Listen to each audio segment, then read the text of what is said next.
Ladies and gentlemen, there's something mysteriously potent about beginnings. The start of anything, whether it's a story, a journey, or a single day, carries with it a quiet power that often goes unnoticed. And yet, that first moment determines everything that follows. Think of how an architect approaches a blueprint. The placement of the first lines defines the integrity of the entire structure. If that foundation is slightly misaligned, the floor compounds. In the same way, the first thoughts and actions of your morning are not trivial. They are foundational. They are not just part of your day, they shape your day. When we say, always give God the start of your day, we are not proposing a religious performance, nor prescribing a rigid formula. What we are saying is, recognize the power of your beginning and place it under the guidance of the one who knows the end from the start. There is a psychological and spiritual brilliance to this. The human mind, fresh from sleep, is in its most malleable state. Neuroscientists will tell you that the first 20 minutes after waking are a critical window in which the mind is highly impressionable. It's as if the soul hasn't yet chosen which voice to listen to, its maker or its fears. And what do most of us do with that precious moment? We rush, we scroll, we check notifications, we mentally brace for tasks, obligations, traffic, confrontation. The world barges in uninvited and we let it. But imagine instead, in that brief fragile window, turning inward and upward, imagine beginning not with noise, but with stillness, not with fear, but with faith, not with reaction, but with intention. This is not about escapism. It's about orientation. A compass is most useful when consulted at the start of the journey, not after you're already lost. Giving God the beginning is that sacred orientation. It's a decision to say, before I do anything, before I become anything today, let me first remember who I am and whose I am. That simple act recalibrates the soul, but it also protects. Have you noticed that when you start your day frantically, the rest of the day somehow stays anxious? It's not coincidence, it's momentum. The state of your soul in the morning tends to snowball. If you start with stress, you attract more stress. If you start with grounded peace, you carry that strength into every room. Giving God the start of your day is like setting a spiritual thermostat. It doesn't guarantee that the outside world won't shift, but it ensures that your inner temperature isn't dictated by the environment. There's also something profoundly symbolic in placing God first in time. We often say that God should be first in our lives, but what does that look like in practice? Time is one of the clearest measures of what we value. We make time for what matters most.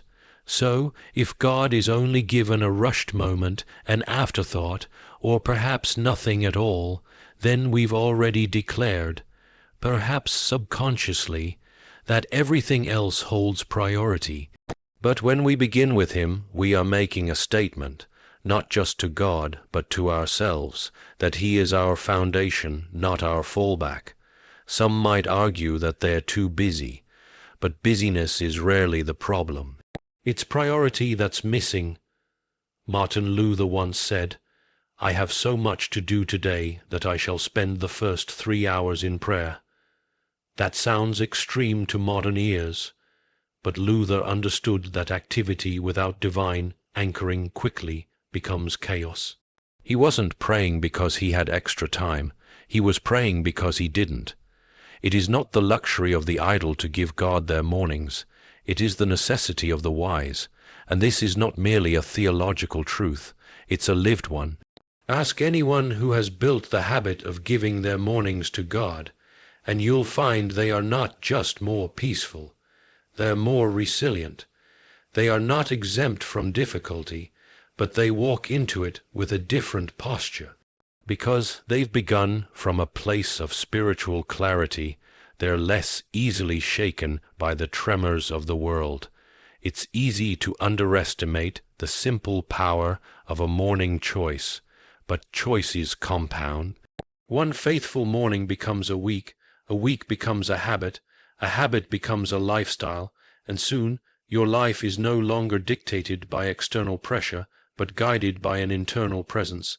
The difference is subtle at first, but over time it is seismic. So tomorrow, when you wake up, before the world whispers its demands and distractions, pause, even if just for a moment. Turn your attention to the one who gave you breathe. Give him the beginning, not because he needs it, but because you do. And in doing so, you'll find that when God has the start of your day, he often has the rest of it too. It has been rightly said that what you give your attention to, you give your life to. Attention is not just a function of the brain. It is a function of the soul. And in that sense, attention is worship, not in the ceremonial sense, not confined to liturgies or temples, but in the truest form, an offering of the heart's gaze. We become what we behold.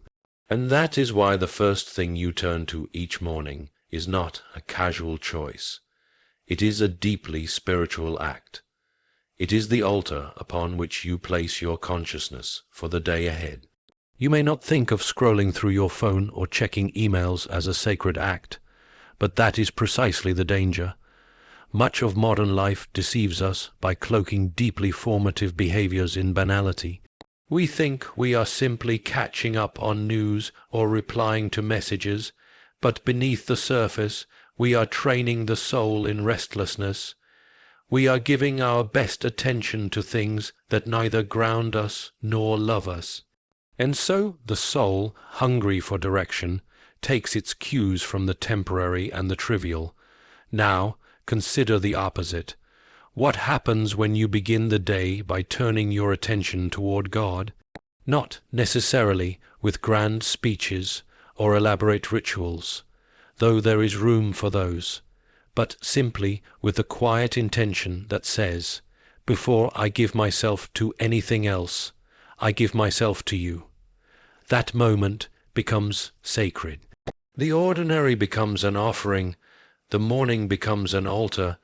This is not about legalism. It's not about checking a spiritual box so you can feel holy before moving on to real life. It is, in fact, about reuniting life with the divine. It is about refusing the illusion that your spiritual life and your daily life are separate realms. When we begin the morning with God, we tear down that false wall. We allow him not just into our prayers, but into our pace, into our errands, our meetings, our thoughts, our interactions. There is also a profound psychological truth here. The human brain, upon waking, seeks direction. In the absence of intentionality, it defaults to survival mode. It begins preparing for threats, analyzing pending tasks, cataloging unfinished business. This can lead, almost imperceptibly, to a reactive mindset, one in which the soul never truly leads the day, but merely responds to it. But when you begin the day with God, you override that primitive impulse with transcendent order. You replace fear with faith. You move from survival to purpose. Now think about the implications. If attention is indeed a form of worship, then each morning you are placing something on the throne of your heart. You are crowning something as most worthy of your time, focus, and energy. The question is never if you are worshipping. It is always what you are worshipping, and the object of that worship will shape you, whether or not you realize it. If it is the stock market, you will become anxious. If it is your own image, you will become insecure. If it is social approval, you will become fragile. But if it is God, you will become steady, like a tree planted by streams of living water. This is why giving God your attention in the morning is not just a devotional act. It is a transformational one. It doesn't mean the rest of the day will be free from problems, but it does mean that your soul will not be tethered to those problems. You will begin from a place of orientation rather than disarray, and the rest of the day, whatever it brings, will have to contend with the fact that your foundation was already laid before the first email arrived, before the first demand was made. And here's the irony. We think we don't have time to give God our attention because our lives are so full, but it is precisely because our lives are so full that we must. Attention is our most limited resource, and the world is relentless in its appetite for it. To give the first part of it to God is not to waste time, it is to reclaim it. It is to say, this day is not dictated by urgency, but by eternity. So tomorrow, when the alarm rings and the day begins to beckon with its demands, pause, even for a moment, before you reach for your phone, reach inward. Turn your attention toward the one who formed you in the quiet of your mother's womb and still whispers truth in the quiet of your morning. That one act may not seem like much, but in the kingdom of God, small beginnings often carry infinite weight. And if you make this your habit, you will find that what once felt like discipline becomes delight. Not because your life is easier, but because your life is finally aligned.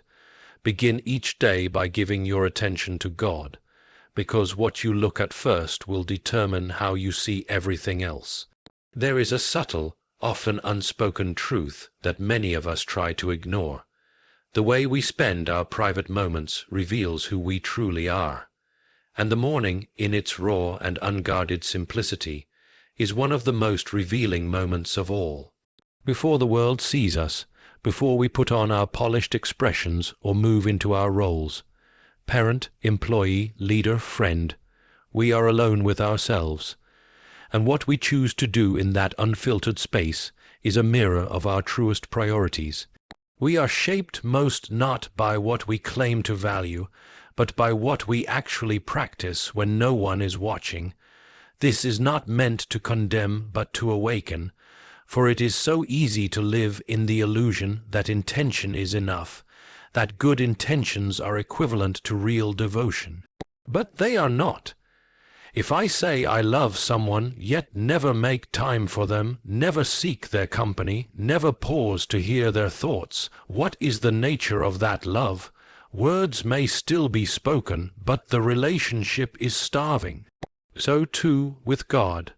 To say, God is first in my life, while habitually giving him the leftovers of our time, if anything at all, is not an expression of priority, but of polite indifference, and this is where the morning becomes crucial.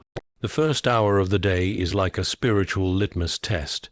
You may not be able to control everything about your schedule. There are children to care for, jobs to report to, responsibilities that cannot be delayed. But you can control what gets your very first conscious thought.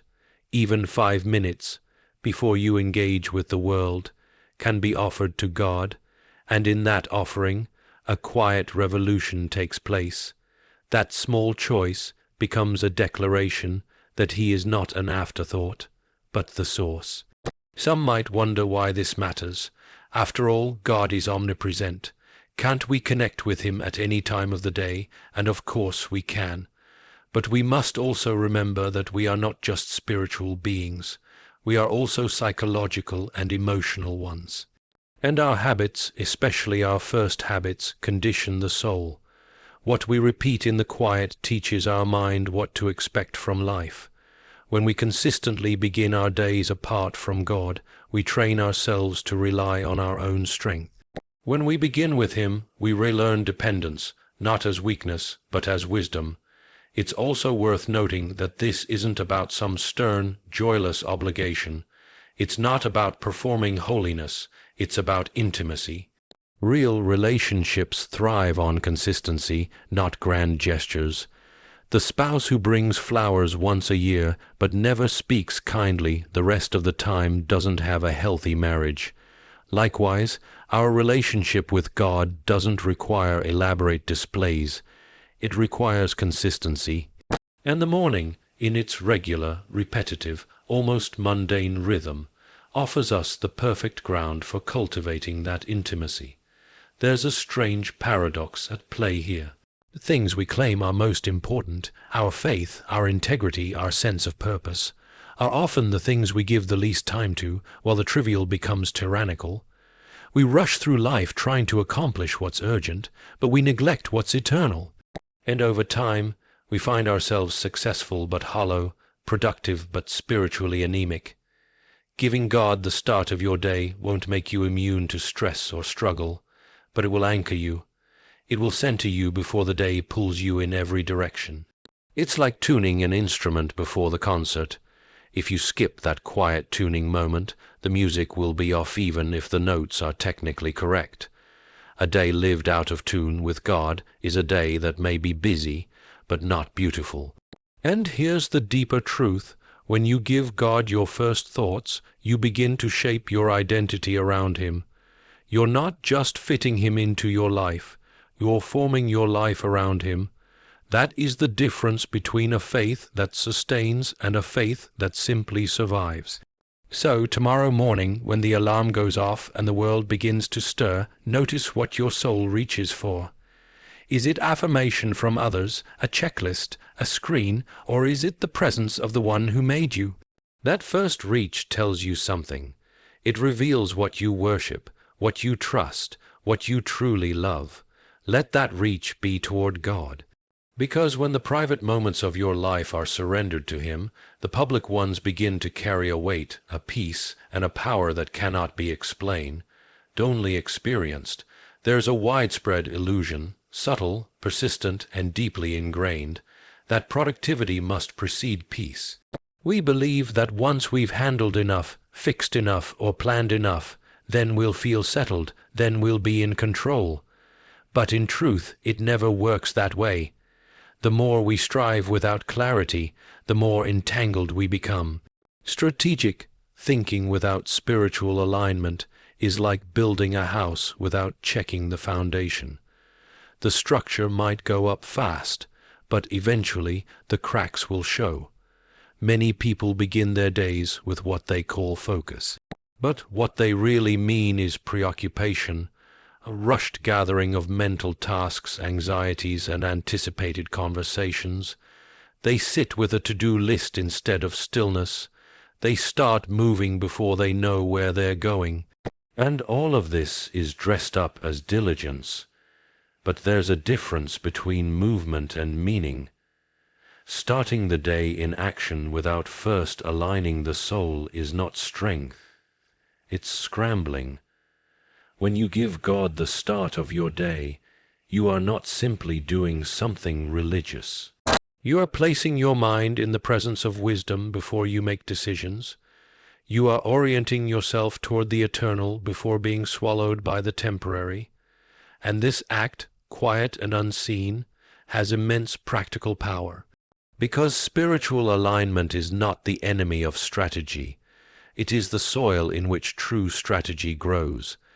It's interesting to observe that we often seek divine clarity only after we've exhausted our own options. We plan first and pray later. But what if that order is exactly backwards? What if the path becomes clearer not through overthinking, but through surrender? This is not to say we abandon reason. On the contrary, it is to say we elevate reason by submitting it to the one who sees beyond what we can calculate. There's a kind of intelligence that transcends intellect alone. It's the intelligence of a heart in tune with its Creator. Beginning your day with God trains this posture. In prayer, reflection, or even still awareness, you learn not to jump into the day blindfolded by urgency. You begin instead with attentiveness. You begin by listening. And in that listening, your strategies take shape not out of fear or pressure, but out of discernment. You are not reacting to the day. You are responding from a rooted place. And that makes all the difference. We forget that clarity doesn't always come with more information. It often comes through subtraction, by quieting the noise, by silencing the demands, by stepping back just enough to see the whole picture. It is in this inner quiet that God often speaks, not in lightning or thunder, but in the still small voice that only rises when we're still enough to hear it. This voice doesn't always give answers, but it gives presence. And presence, especially divine presence, changes how we interpret the entire day. In a very real sense, your alignment each morning sets the tone for the rest of your decisions. If you begin in chaos, you'll likely carry that energy into your conversations, into your leadership, into your reactions. But if you begin grounded, you'll respond to problems differently. You'll notice things others miss. You'll speak with a calm others can't fake. And that's not because you've figured everything out. It's because you're anchored in something deeper than outcomes. This anchoring isn't passive. It's not disengagement. It's not a refusal to act. On the contrary, when you align with God first, your actions become sharper, more purposeful. There's less flailing, less people pleasing, less indecision masked as overthinking. You don't chase every opportunity or panic at every closed door because you've already consulted the one who holds the keys. You act from guidance, not from guessing.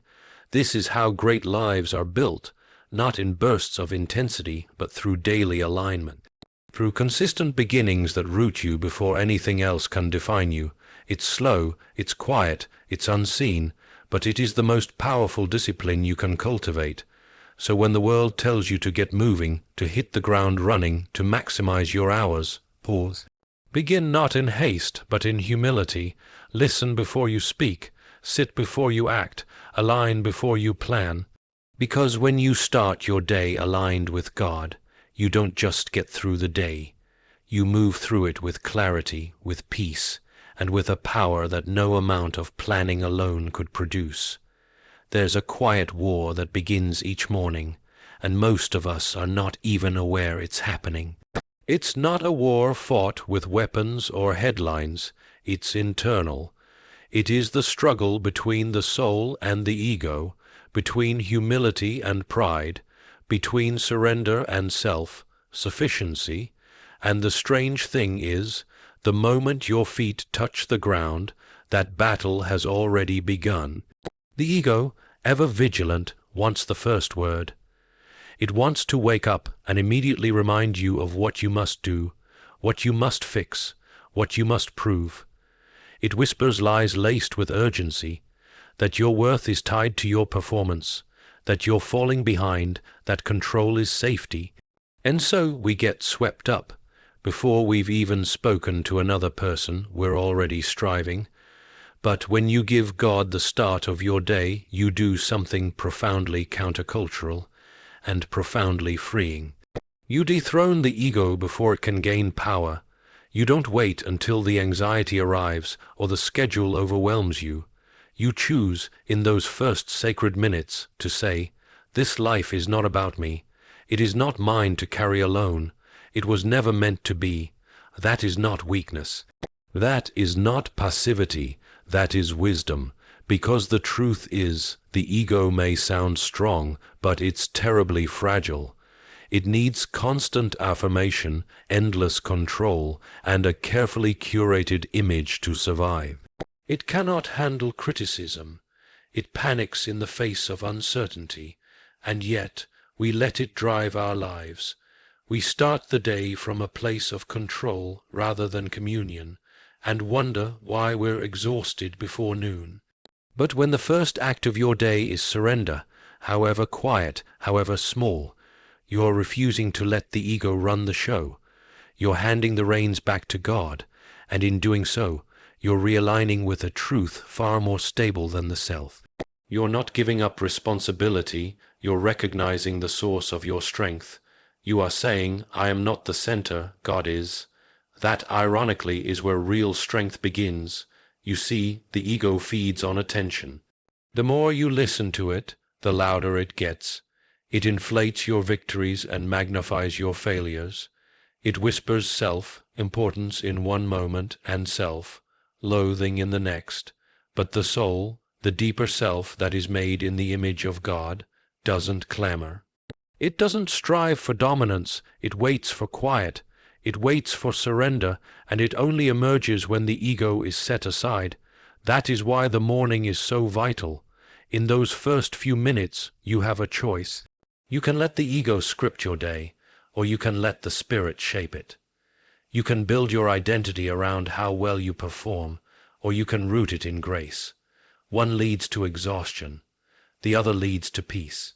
And this practice of surrender isn't just spiritual, it's deeply psychological. Studies have shown that the way we frame our thoughts in the first moments of the day significantly affects our stress levels, our ability to focus, even our resilience to challenge. When you begin with surrender, you tell your nervous system, I am safe, I am not alone, I am not in charge of everything, and that's okay. That message, when repeated over time, transforms the architecture of your inner world. You become more present, less reactive, and strangely more effective, not because you are striving harder, but because you are striving less. This doesn't mean you float through life without plans or ambition. It means your plans are no longer fueled by fear. It means your ambition is no longer poisoned by insecurity. It means you are led rather than driven, and that distinction changes everything. People often associate surrender with loss of control, of autonomy, of dignity. But in the kingdom of God, surrender is not a sign of defeat. It is a sign of alignment. You are not abdicating responsibility. You are acknowledging reality, that you were never designed to carry the weight of the world on your shoulders. That your significance does not need to be manufactured. It has already been given, so tomorrow morning, when the ego rises early to make its claims, pause, don't argue with it, don't obey it, simply turn your gaze elsewhere. Begin with a prayer, a verse, even a single whispered sentence, not my will, but yours be done. And in that moment, you've won the first battle of the day, quietly, humbly, powerfully, because the soul that begins with surrender will walk in a strength that striving can never produce. We often overlook the morning because it appears so ordinary. A yawn, the groan of an alarm, the tug of routine pulling us from rest into motion. It feels simple, mundane, perhaps even trivial. But what if that very ordinariness is the stage upon which the sacred is meant to appear? What if the morning isn't just the beginning of your schedule, but the gateway to something more profound, an invitation to recognize the presence of God, not just in lofty places, but in the smallest moments? We tend to imagine divine encounters as rare, dramatic, reserved for mountaintops and miracles, but the truth is far more intimate. God most often enters through the unnoticed, a breath, a stillness, a whisper of gratitude before the coffee brews. The start of your day, yes, that very moment when you are tempted to scroll, to stress, or to rush, can become holy ground, not because of what you're doing, but because of who you're acknowledging. You see, when you begin your day with God, even in the simplicity of a silent prayer or a word of thanks, you do more than check a devotional box. You alter the very lens through which you see the world. The ordinary becomes charged with meaning. You begin to recognize that there is no such thing as just another day. There is no just in the kingdom of God. Every sunrise is a chance to remember that the breath in your lungs is a miracle, that the tasks ahead are not mere obligations, but opportunities to live out purpose, to reflect light, to walk in grace. This shift is not poetic sentiment. It is profoundly practical. When you treat your morning as sacred, the rest of your day begins to rearrange itself accordingly. You speak differently. You listen more carefully. You notice beauty where you once saw only busyness. That moment with your child before school, that encounter with a stranger, that difficult meeting, they are no longer interruptions to your spiritual life. They are your spiritual life, and this is something the modern mind struggles to grasp. We have compartmentalized our lives so severely that we now believe in a kind of fragmented spirituality. We attend to God on Sundays or in crises, but the rest of life is ours to manage, fix, or endure. Yet Christ never taught such division. His presence was always found in the middle of ordinary life: fishing boats, dinner tables, dusty roads. He sanctified the common not by avoiding it, but by entering it. That same presence is available to you each morning, not in thunder but in the quiet unfolding of routine. The sacred enters not with spectacle, but with presence.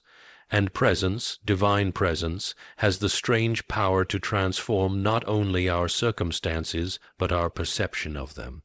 There's a deep philosophical truth here. We do not see the world as it is. We see it as we are. When you begin your day in communion with God, your internal world shifts, and with it, your interpretation of everything outside of you. That's not illusion, that's spiritual maturity. The more you start your day recognizing that God is in the room, the more you'll notice Him in places you used to miss. And the more you notice Him, the more your life takes on a quiet courage, a settled joy, a steadfast peace that no circumstance can undo. Because in the end, this isn't about having perfect mornings. It's not about performance, it's about posture. A heart that says, even in the small I will seek you. Even in the routine I will remember you. That posture prepares you for days of triumph and days of trouble alike. You're no longer moving through life asleep, reacting to stimuli. You are awake to God's nearness, and that awakening changes everything. So tomorrow, don't wait for a mountaintop to encounter the divine. Begin with the floorboards beneath your feet, the sun slipping through your window, the stillness before the rush. Offer it to God. Make the ordinary holy not by escaping it, but by inviting Him into it. Because once you begin to see the sacred in the small, you'll realize it was never small at all.